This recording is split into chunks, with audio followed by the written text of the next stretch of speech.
Hi friends, कैसे हैं आप लोग। चलिए, cosmic centre for learning English में आप लोगों का स्वागत है। आज हम लोग वोकेबलरी बिल्डिंग के तहत कुछ वन वर्ड सब्स्टिट्यूशन सीखते हैं। वन वर्ड सब्स्टिट्यूशन होता क्या है कि अनेक शब्दों के बदले एक शब्द। तो चलिए, हम लोग आज का पहला वर्ड है एम्बुलेटरी।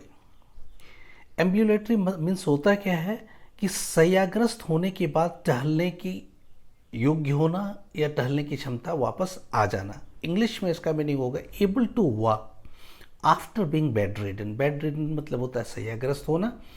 तो शय्याग्रस्त आप हो गए थे, चलने फिरने में सक्षम नहीं थे, लेकिन उसके बाद फिर आप चलने फिरने में सक्षम हो गए, तो उसके लिए आपके लिए जो वर्ड का प्रयोग होगा वो एम्बुलेटरी होगा।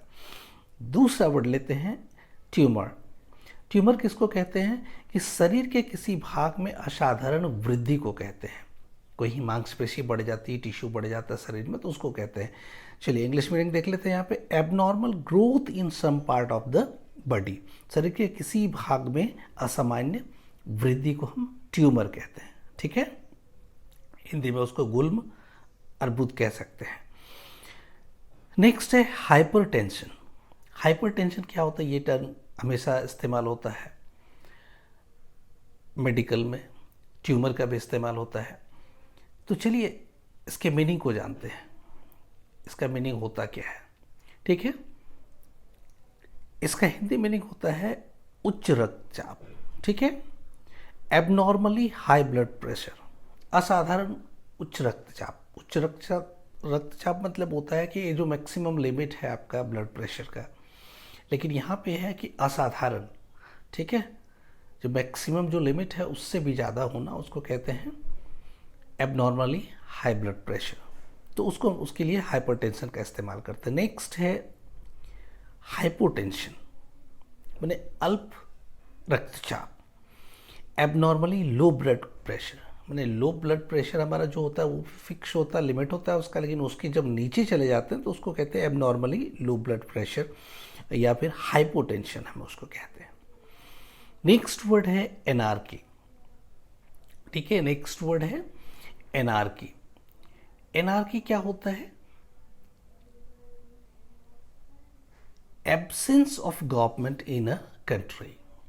किसी देश में अगर शासन व्यवस्था नहीं होता है, ठीक है, सरकार का अभाव होता है, या फिर जिसको हम कह सकते हैं कि जहाँ पे की शासन व्यवस्था संचालित नहीं होता है, उसको हम कहते हैं एनार्की। मतलब अस्त व्यस्तता हो जाना, means absence of government in a country. किसी देश में सरकार ना होना, तो मनमाने ढंग से लोग आचरण करते हैं, अपना मनमाने ढंग से सब कार्य चलता है, तो उसको वहाँ पे जो अस्त व्यस्तता होती है उसको एनार्की कहते हैं। किसी देश में सरकार की अनुपस्थिति को हम सिंपली एनार्की कहते हैं। इसका शाब्दिक वर्बल मीनिंग हिंदी में होता है अराजकता, अव्यवस्था, अव्यवस्था। नेक्स्ट वर्ड है मोनोटोनी। मोनोटोनी क्या होता है? ये एक उबाऊपन वाली स्थिति के लिए इस शब्द का प्रयोग करते हैं, जैसे एब्सेंस ऑफ वैरायटी। ठीक है, अब जैसे आप भोजन में एक ही तरह के भोजन प्रतिदिन खाते हैं तो एक नीरसता उत्पन्न होती है, या एक ही तरह का म्यूजिक आप पर डे सुनते हैं, एक ही तरह की रूटीन आपकी है, तो उसमें एक जो नीरसता आती है, तो उसी को हम क्या कहते हैं? मोनोटोनी।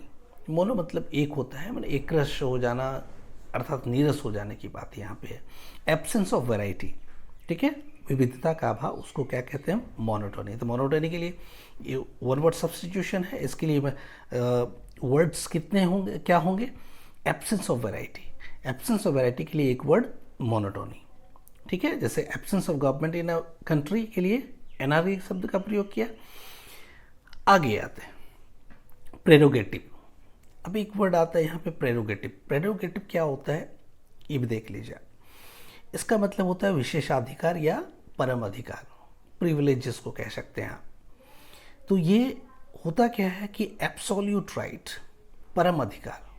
ठीक है, एब्सोल्यूट राइट, परम अधिकार, इसको कहते हैं प्रेरोगेटिव। ठीक है, विशेष अधिकार जब आपको होता है तो उसके लिए हम प्रेरोगेटिव शब्द का प्रयोग करते हैं। ठीक है, चलिए अब है एक्विश। ACQUIESCE। ठीक है, इसका मतलब होता है निर्विरोध मानना या चुपचाप मानना, कोई अपोज नहीं करना, कोई विरोध नहीं करना, ठीक है, एक्विश कहते हैं।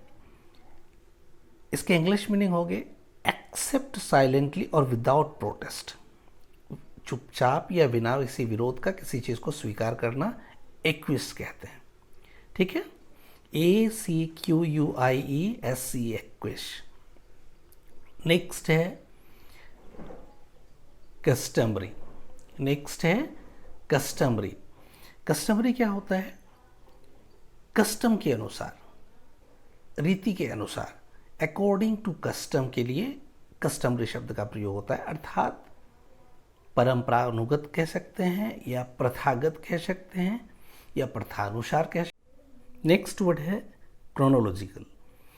क्रोनोलॉजिकल क्या होता है कि according to sequence of time, समय के क्रमानुसार जो घटना घटित होती है उसके लिए हम क्रोनोलॉजिकल का प्रयोग करते हैं, ठीक है, काल क्रम अनुसार, ठीक है।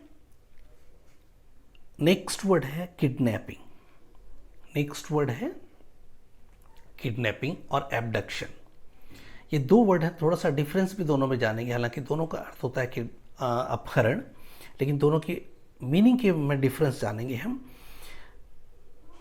Act of carrying away by force for money, ठीक है, किसी को अगर जबरदस्ती बलपूर्वक पैसे के लिए अगर किसी का अपहरण किया जाता है तो उसको हम कहते हैं किडनैपिंग, ठीक है।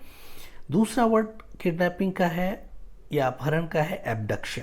तो एब्डक्शन किसको कहते हैं कि गैरकानूनी ढंग से किसी को जबरदस्ती या बलपूर्वक अपहरण कर लेते हैं तो उसको हम कहते हैं अबडक्शन। तो अबडक्शन मतलब कोई ज़रूरी नहीं कि हम पैसे के लिए उसका अपहरण कर रहे हैं। किडनैपिंग मतलब होता है पैसे के लिए बलपूर्वक अपहरण करना। यहाँ पे होता है गैरकानूनी ढंग से बलपूर्वक किसी का अपहरण करना, उसके लिए एब्डक्शन का प्रयोग होता है, ठीक है।